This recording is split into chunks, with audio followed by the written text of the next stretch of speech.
Welcome to this explainer. Tell me, have you ever tried to just completely bottle up your anger? We often assume perfect calm means never getting mad, right? But honestly, silence isn't always peace.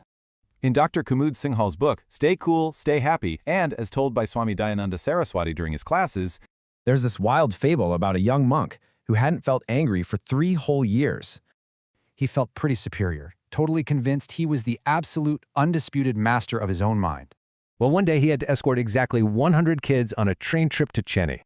Being responsible, he reserved a train carriage months in advance, and officials confirmed it was ready. But on departure day, with 100 exhausted kids waiting, that reserved carriage was completely missing.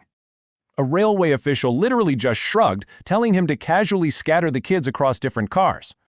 The monk absolutely panicked, shouting, "How am I supposed to keep scattered kids safe?" Then the official dropped a devastating line. "Sir, you're a monk. You aren't supposed to get angry." Talk about a spark. The monk completely exploded, screaming louder than he literally ever had before. 3 whole years of carefully suppressed rage came pouring out of him in just 3 minutes. So what's the real takeaway here? He hadn't actually conquered his anger at all. He merely hid it. Because he just bottled it up. He was totally powerless when the emotion finally struck him. Admitting you're struggling is way better than pretending you're perfect. So how do we actually manage it? This brilliantly illustrates the solution, a framework called the gap. A spontaneous reaction is basically a hardware error. Imagine the anger express rapidly approaching the station. In this exact moment, you have a critical choice.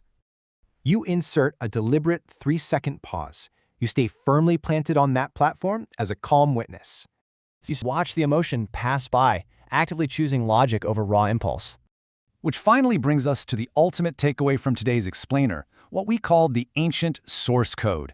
So, will you keep holding your breath, or will you stand on the platform and finally manage the train?